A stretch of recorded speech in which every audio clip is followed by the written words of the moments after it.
నా కొడుక నీకు దమ్ము ఉంటే భారతదేశానికి రా, ఇక్కడికి రా, ఇక్కడికి వచ్చి హిందూ ధర్మం గురించి, సనాతన ధర్మం గురించి, హిందూ దేవుళ్ళ గురించి మాట్లాడు. ఇప్పుడు చెప్తాం రా బిడ్డ ఏం చేయాలనేది. నువ్వు రేపే చేసేస్తాను అంటున్నావు. సీతాదేవి తర్వాత ద్రౌపది ఏ టీషర్ట్లు వేసుకున్నాందా రేపులు అయ్యాయి? సీతాదేవిని రేప్ అయిందా? రేప్ చేసిండా? ద్రౌపదిని రేప్ చేసిరా? బైబుల్ అదే చెప్తుంది, ఖురాన్ అదే చెప్తుంది, భగవద్గీత అదే చెప్తుంది. కానీ చెప్పమని ఏ దేవుడు రా చెప్తున్నాడు? అమ్మాయిలో మీకు చెప్తున్నాను, మీరు గొడ్డ ముక్కలు ఇప్పుకొని తిరగండి. మీ స్వేచ్ఛ ఇంపార్టెంట్, మీ సేఫ్టీ ఇంపార్టెంట్. ఆడవాళ్ళ గురించి ఎప్పుడైనా సరే ఆడదాన్ని అడ్డు పెట్టుకొని రాజకీయం చేయడం, ఆడదాన్ని అడ్డు పెట్టుకొని సిగ్గు ఎగ్గు లేకుండా ఆడవాళ్ళ గురించి ప్రతిసారి కించపరుచుకుంటూ మాట్లాడిన నా కొడుకల్లారా సంపి ఉప్పు పాత్రేస్తాం నా అన్వేషణ. ఓకే, సో ఆయన ఏదేదో పిచ్చి పిచ్చి వాగుడంతా వాగిండండి, అడ్డమైన వాగుడంతా వాగిండండి. ఏమన్నానండి? టెంపుల్స్ గురించి, విగ్రహాల గురించి మాట్లాడుతున్నాడు. ద్రౌపది వస్త్రాల గురించి మాట్లాడుతున్నారు. సీతాదేవి చీర కట్టుకుంది, ద్రౌపది చీర కట్టుకుంది, రేపు చేయలేదా అని చెప్పి ఇష్టం వచ్చినట్టు హిందూ ధర్మాన్ని ఉద్దేశిస్తూ మాట్లాడుతున్నాడు. అండ్ హిందువుల్లో ఉన్నటువంటి మగవాళ్ళే రేపులు చేస్తున్నారు అని చెప్పి మాట్లాడుతున్నారు. For your kind information brother, హిందువుల్లో ఉన్న మగవాళ్ళు మాత్రమే కాదు, ఎక్కువ అందులో ముస్లింలు ఉన్నారు, క్రైస్తవులు కూడా ఉన్నారు రేపులు చేసే వాళ్ళలా. దాంట్లో తాగుబోతులు చాలా మంది ఉన్నారు. ఇక్కడ హిందూయిజం అనే వర్డ్ ఎందుకు వాడడం అనేది నాకు అర్థం కానటువంటి ఒక పెద్ద క్వశ్చన్ మార్క్. ఇక నెక్స్ట్ పాయింట్కి వద్దాం. ఏమంటారు? ద్రౌపదిని రేప్ చేయడం. నువ్వు చూసినావా ద్రౌపదిని రేప్ చేసిందని? చెప్పండి. చట్టసభలో ఓకే, దుర్యోధనుడు ద్రౌపదిని జుట్టుబట్టి ఈడ్చుకొచ్చి సభలో ఇట్లా పడేసినప్పుడు ఈ మగవాళ్ళ పాండవుల జూదం కోసం భార్యని ఎందుకు తాకట్టు పెట్టావు? తాకట్టు పెట్టడం పాండవులు చేసిన తప్పు. చుట్టుబట్టి ఈడ్చుకొచ్చి ఆడదాన్ని మధ్యలోకి తీసుకురావడం అనేది అధర్మం. Point number 2.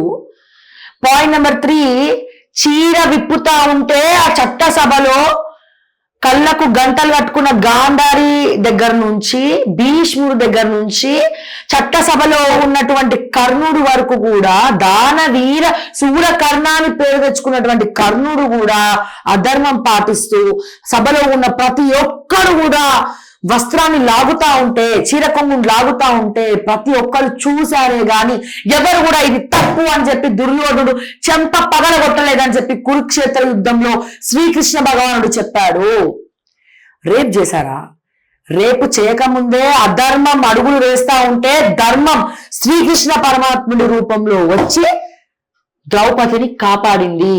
చీర కొంగు నూలు పోగు కూడా కింద పడలే, లాగిన కొద్ది చీర వస్తూనే ఉంది. ద్రౌపది ఎక్కడ కూడా అవయవాలు కనిపించకుండానే శ్రీకృష్ణ పరమాత్ముడు కాపాడాడు. కేవలం ఇది మాత్రమే కాదు, ఆఖరికి భీష్ముడు కూడా ఆ సభలో కూర్చొని ఇది నువ్వు చేసిన తప్పు అని చెప్పి, పాండవులు జూదం చేయడం తప్పు, నువ్వు జూదం ఆడుకుంటా నీ భార్యని తాకట్టు పెట్టడం తప్పు, చట్టసభలో ప్రతి ఒక్కరు ఎవరు కూడా ఆపకుండా ఇది చూసిన వాళ్ళందరిది తప్పు అని చెప్పిన శ్రీకృష్ణ భగవానుడు ద్రౌపది చీర లాగడం, కొంగు లాగడం వల్ల, వీళ్ళు జూదం ఆడడం వల్ల, అధర్మం వేయడం వల్ల, అడుగులు వేయడం వల్ల, ఆడదాన్ని నీచంగా చూడడం వల్ల ధర్మాన్ని కాపాడినటువంటి శ్రీకృష్ణుడు దీనంతటికి కురుక్షేత్ర యుద్ధం సమాధానం చెప్పింది. ఈ సన్నివేశాన్ని ఆపనివాడు శిక్ష అనుభవించినాడు, చచ్చిపోయినాడు యుద్ధంలో.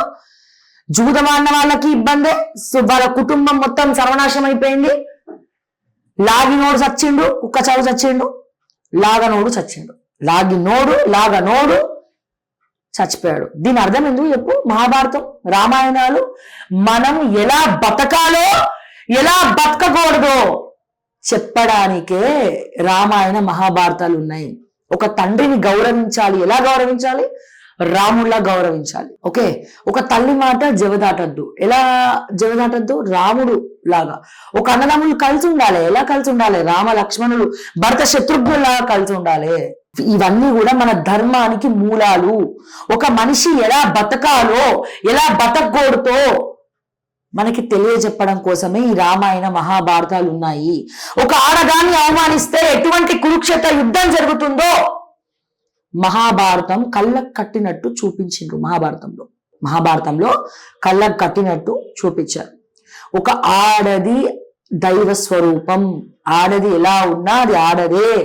తన గురించి దూషించినా, తప్పుగా మాట్లాడినా, దుర్భాషలాడినా శిక్ష తప్పదు అనేది ప్రతి ఒక్కరు తెలుసుకోవాలి. ఇది మన ధర్మ రక్ష పరిరక్షణ కోసం మన భారతదేశం రామాయణ మహాభారత మూలాల మీద నడుస్తా ఉంది. ఎప్పుడైతే మనం అధర్మం తప్పుతున్నామో అక్కడి నుంచే మన పతనం మొదలవుతుందిరా సన్నాసులారా అని చెప్పి రామాయణ మహాభారతాలు ఎప్పటికప్పుడు మనకి హితబోధ చేస్తూనే ఉంటాయి. కానీ మనమే ఇంటలేము. అధర్మం చేయకు, ఆడదాన్ని దూషించకు, క్యారెక్టర్ అసాసినేట్ చేయకు, నీ భార్యని కొట్టకు, తిట్టకు, సరి సమానంగా చూసుకోమని చెప్తుంది మహాభారతం. రామాయణం కూడా అదే చెప్తా ఉంది. రాముడు అనుమానించాడని చెప్పి మాట్లాడుతున్నాం. రాముడు అనుమానిస్తే రాముడికి ఎటువంటి శిక్ష పడ్డది రామాయణంలో? సీతని అడవిలో వదిలేసినటువంటి రాముడు సంతోషంగా ఉన్నాడా? అందుకేరా మీ భార్యలని అనుమానించకండి అని చెప్పి రామాయణం చెప్తోంది. ఇది మనం రామాయణ మహాభారతాల గురించి నేర్చుకోవాల్సినటువంటిది. ఎప్పుడైతే ధర్మం తప్పుతుందో, ఎప్పుడైతే అధర్మం మొదలవుతుందో అప్పుడు మనం మన నెత్తి మీద శరిని మనమే కొని తెచ్చుకుంటాం.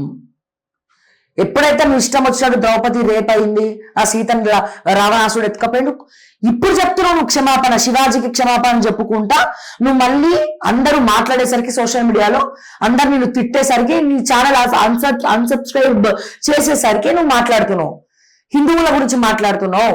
అది శిల్ప కళా నైపుణ్యము, గుళ్ళ మీద ఉన్నటువంటి విగ్రహాల గురించి మాట్లాడుతున్నావు.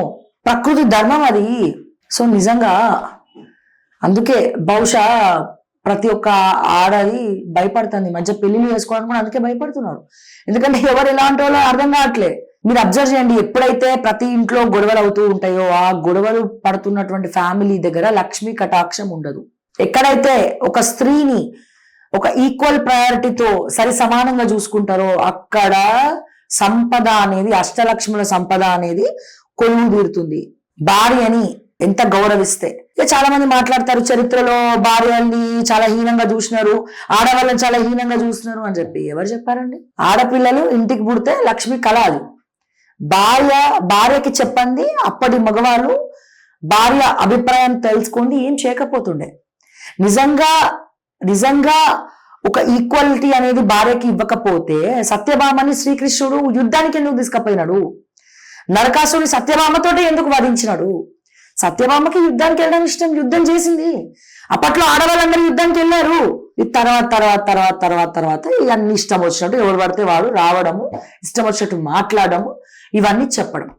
నేను అంటున్నా, నీకు నిజంగా దమ్ముంటే నామినేషన్ చెప్తా ఉన్నా ఎక్కడో యాత్రికుల్లాగా తిరుక్కుంటా పిచ్చి కుక్కలాగా కుక్క కరిచినట్టు ఉరుకుంటా బెట్టింగ్ యాప్స్ గురించి మీరు మాట్లాడితే చాలా ఆనందం అనిపించింది. కానీ ఎప్పుడైతే ఒక వన్ సైడ్ నువ్వు హిందువులందరూ రేప్ చేస్తారు అని చెప్పి మాట్లాడడము, ఓకే, ఎక్కడైతే స్త్రీ మూర్తులుగా పిలువబడేటువంటి గుళ్ళల్లో కళాకారులు చిత్రీకరించినటువంటి ఆ స్త్రీ మూర్తులని గుళ్ళల్లో నువ్వు కొట్టేస్తావా అని చెప్పి మాట్లాడినాము, ఎక్కడైతే ద్రౌపదిని రేప్ చేసిండ్రు, సీతాదేవిని రేప్ చేసిండ్రు అని చెప్పి నువ్వు మాట్లాడినావు, అక్కడ నీ పతనం మొదలైంది.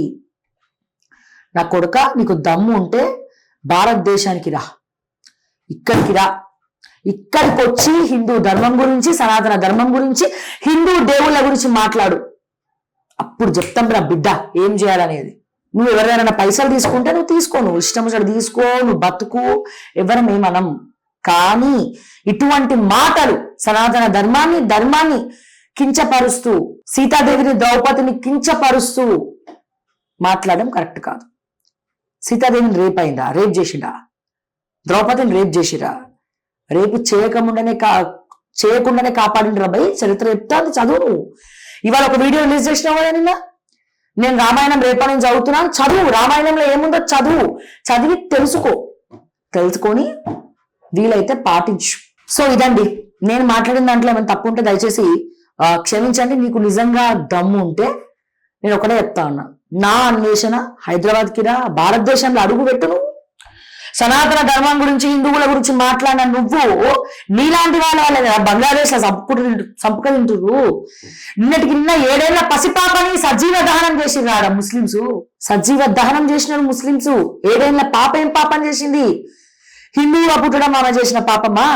సరే, ఏ ధర్మమైనా అందరూ బాగుండాలని చెప్తుంది కదా. బైబిల్ అది చెప్తుంది, ఖురాన్ అది చెప్తుంది, భగవద్గీత అది చెప్తుంది. కానీ చెప్పమని ఏ దేవుడు రా చెప్తున్నాడు? ఏ దేవుడు చెప్పట్లే. నీలాంటి వాళ్ళు అడమైన కూతురు ఊయడము, ఇంకొంతమంది ఛాన్స్ తీసుకొని దాని గురించి మాట్లాడడం, కించపరచడం. మాట్లాడితే సనాతన ధర్మం గురించి మాట్లాడడం ఫ్యాషన్ అయిపోయింది.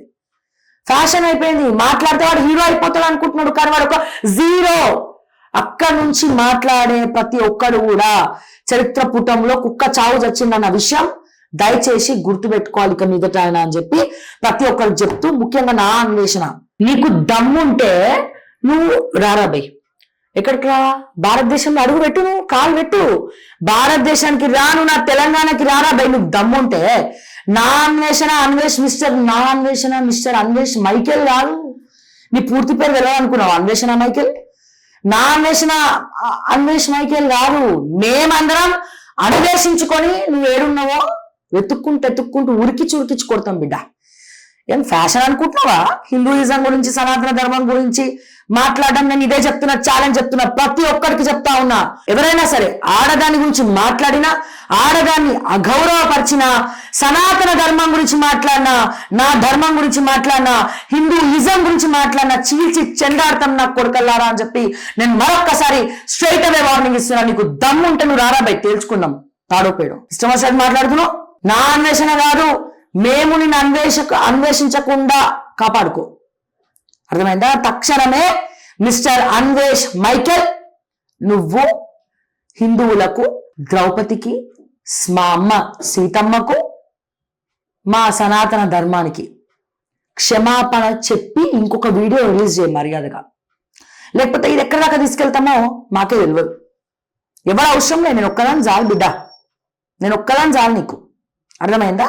సో దయచేసి వ్యాఖ్యల్ని వెనక్కి తీసుకుంటామని అనుకుంటున్నా మిస్టర్ అన్వేష్ మైకేల్. ఇది ఇక్కడితో ఆపేసి అని చెప్పి మరొక్కసారి తెలియజేస్తూ, ఫైనల్ గా నేను మరొక్కసారి చెప్తున్నా, నేనే చెప్తున్నా, మా హిందూ ధర్మం గురించి కానీ, హిందూ మతం గురించి కానీ, సనాతన ధర్మం గురించి కానీ కించపరుస్తూ నా కొడుకైనా వీడియోలు చేసి సోషల్ మీడియాలో పిచ్చి కూతలు కూస్తే అది నీ పతనం మొదలైనట్టే. మేమే ఫస్ట్ దాడి చేయడానికి మీ ముందు ఉంటామని చెప్పి నేను మరొక్కసారి తెలియజేస్తా ఉన్నా.